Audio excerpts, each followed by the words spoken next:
कामाचं नाही. हे तुम्हालाही माहीत आहे आणि मी सांगून राहिलो. तर नाही म्हणे तुम्हीच पाहिजे म्हणे सोबत. म्हटलं ठीक आहे बा, तू म्हणतं तर ठीक आहे. मग गाड्या बरोबर नळाची यात्रा होऊन जाईल. पण पैसे वापस लवकर मिळणार नाही. हो, पैसे तर हे पतसंस्थेचे कटल्यानंतरच तुमचा हप्ता मला देता येईल. पण तुम्ही म्हणाल का बा आता मला काम आलं, हे 10,000 द्या 5,000 द्या, ते काही जुळणार नाही.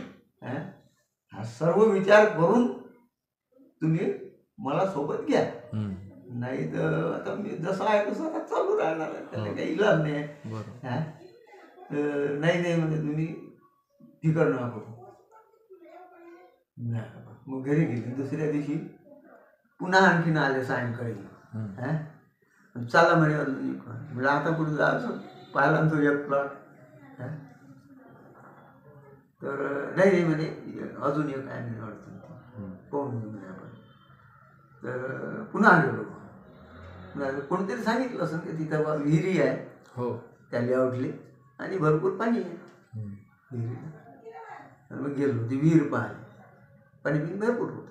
पण तिथं मकानं काही फारसे नव्हते, तुरळक होती 2-4 बांधल्या गेली होती. आणि पाहिलं चांगलं पाणी चांगलं आहे विहिरीला, म्हणजे या भागात पाणी आहे. थोडं समोर जर गेलो आपण तर तिथे पाण्याची टंचाई आहे. असं ते कॉलनी आहे, शिक्षक कॉलनीच आहे ती. असं पंचायत समितीचे शिक्षक त्या ठिकाणी जातात. शिरपूर रोड तिथे पाणी टंचाई आहे. तर इथे मात्र नव्हती, इथे पाणी चांगलं होतं. मग हे बरं आहे, भरपूर पाण्याची विहीर आहे, अमकं आपल्याला ह्याच प्लॉट घ्यायचा आहे. आणि प्लॉट कुणाचा आहे हे मला काही सांगितलं नाही. आणि एक दिवस आणखीन 2 दिवस जाऊ दिले. तिसऱ्या दिवशी आले, चला म्हणे आता. कुठं जायचं आता, चला म्हणे प्लॉट पक्का करून घेऊ म्हणे. मग गेलो. गेल्यानंतर गेलो तर त्यांनी त्यांच्याच घराकडे संजू देशमुख जे आहे त्यांच्या वडिलांचाच तो होता, आर्यनरावचा साहेब, तात्या साहेबांचा. त्यांच्या घरी गेल्यानंतर मला थोडी शंका आली, म्हणजे इथं कशाला आणलं यानं. म्हणून काही काम असं ठीक आहे. तात्या काहीतरी आंघोळ वगैरे करून राहिले. काकू होत्या समोर.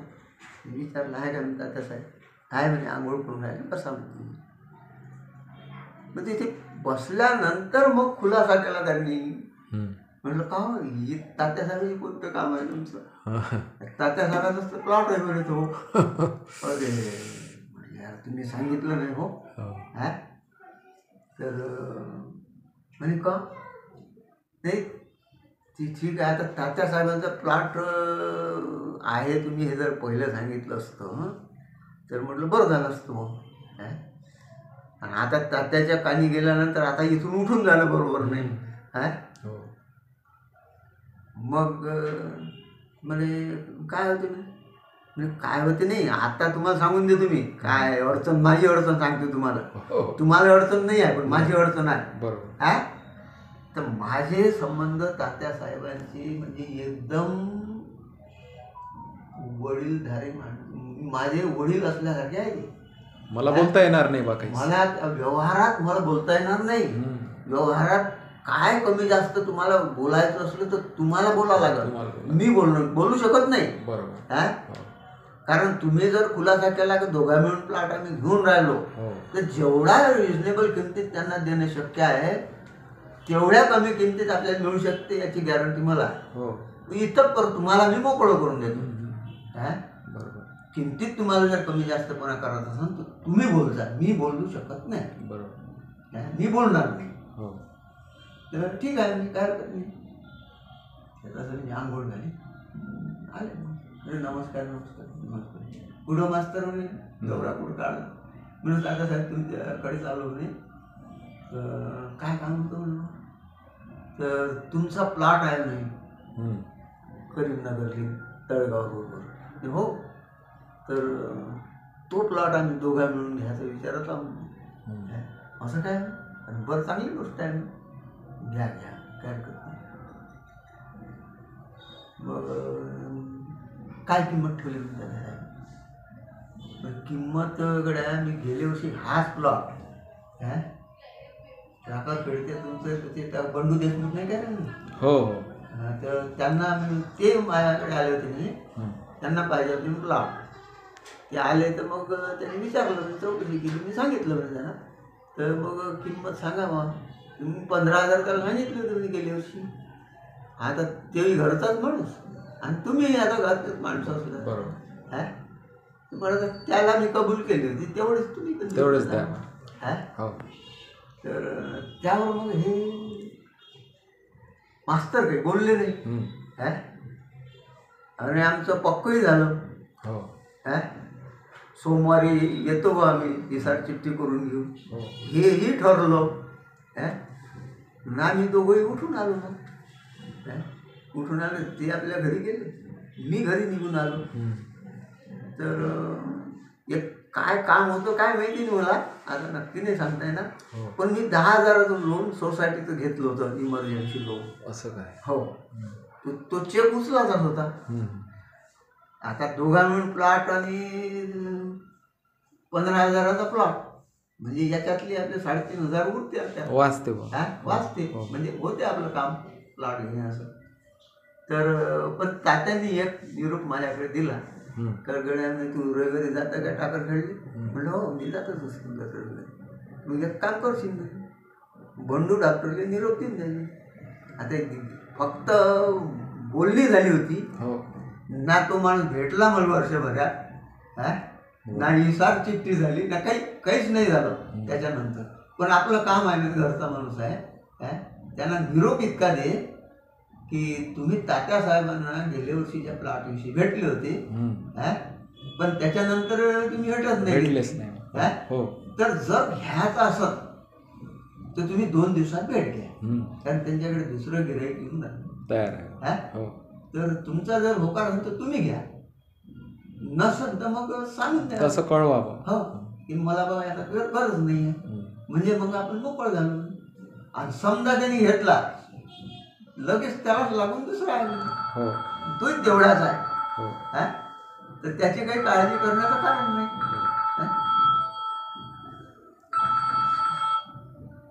हॅलो.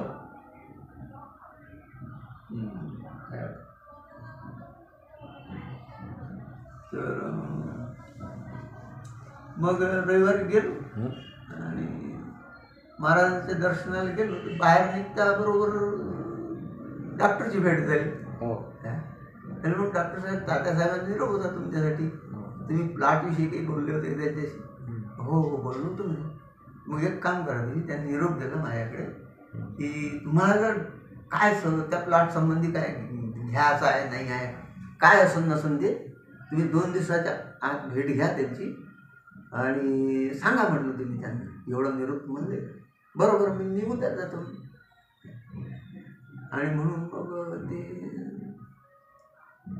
मग सोमवारी आमचा दिवस ठरला होता.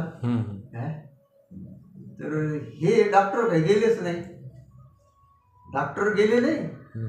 सोमवारी हिसाब चिठ्ठी करून घेतो म्हणत तर मास्तरही आले नाही. मग मी 11, 11:30 पर्यंत त्यांची वाट पाहिली. म्हणलं हे बाबा काहून नाही आला, काय अडचण आली असं, बरं काहीतरी अडचण आली म्हटलं. तर त्यावेळेस मी वाटवड्याला होतो असं. आणि मग मी लगेच शाळेत निघून गेलो. दुसऱ्या दिवशी वाट पाहिली, 11 वाजले, 11:15 वाजले, दुसऱ्या दिवशी ते आले नाही. अरे म्हटलं आता त्यावेळेस काही फोनची काही व्यवस्था नव्हती. काय मग ठरलं, आणि एवढ्या आता प्रतिष्ठित व्यक्तीशी आपण बोललो, शब्द देऊन आलो, कालचाही दिवस गेला, आजचाही दिवस समजा गेला, मग नंतर दुपारी पुन्हा शाळेत चालला गेलो. म्हणलं हे काही बरोबर नाही झालं. काय आता आपण मास्तरची भेट घेतली पाहिजे. मंगळवारी संध्याकाळी त्याच्या घरी गेलो आणि बोललो, अरे काय मास्तर म्हटलं तुम्ही कसं होय असं, तुम्ही विसरले काय तुम्ही? तर म्हटलं कसं तुम्ही काय हे असं कसं शिकवता म्हटलं. मग पोरायला काय शिकवता तुम्ही? आपण बोललो हो त्या शब्द आपण कायम ठेवले, ते खोटं बोललं, खोटं ठरलं ना आपलं काम, फेल पडलं. आणि म्हटलं असं कसं म्हटलं तुम्ही, आणि तुम्ही जबाबदारी काय, शिक्षकाची जबाबदारी आहे तुमच्यावर. हा हे कसं? असं नाही झालं पाहिजे ना.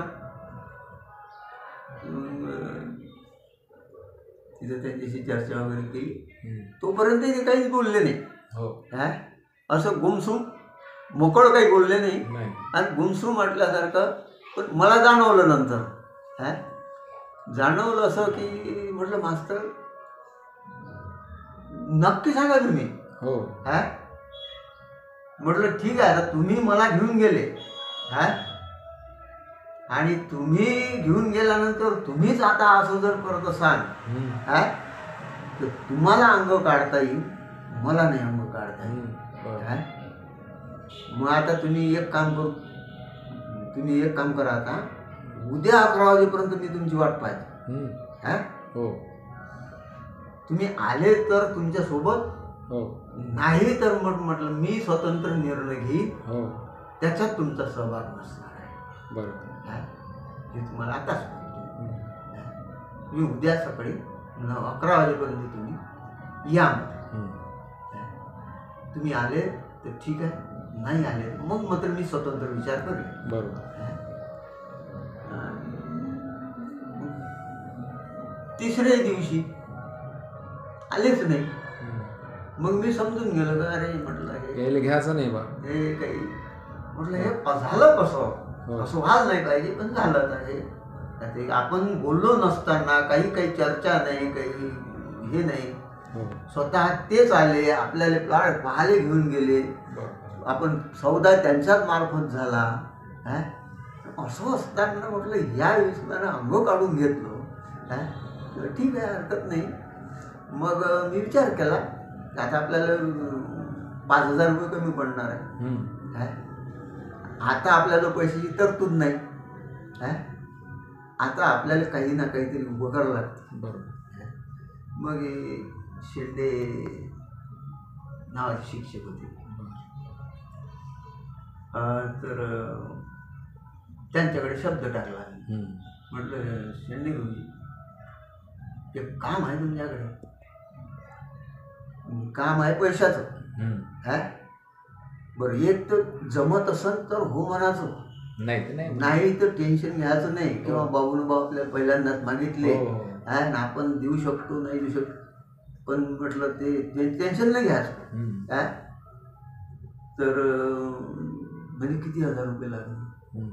काम आहे 5,000चं.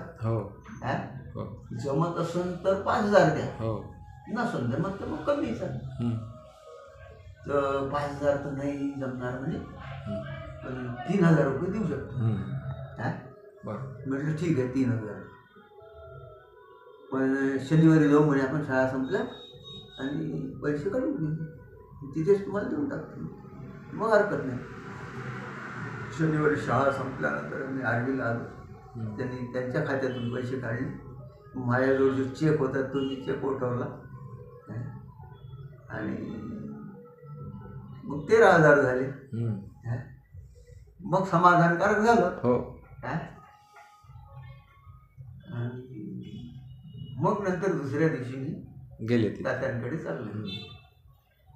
तात्यांकडे ते वाटच पाहत होते. अरे काय म्हणे, मी वाटच पाहून राहिलो म्हणे तुमची. सोमवारी येतो म्हणे तुम्ही, आणि पुरा 3-4 दिवस होऊन गेले तुम्ही आलेच नाही. म्हटलं तात्या माझा सोबती म्हटलं फिसकटला. माघार घेतली. त्यानं माघार घेतली. कारण काय त्याने नाही सांगितलं, आणि मी काही त्याला जास्त फोर्स केला नाही. आणि मग 13,000 रुपये मी आता पाकिटमध्ये टाकले होते, आणि ते पाकिट त्यांच्या हातावर ठेवून दिलं. मग आता हे ठेवा, हे 13,000 रुपये आहे, तर बाकीचे म्हटलं मी जोडवतो आणि येतो म्हटलं, त्याच्यानंतर खरेदी करू आपण.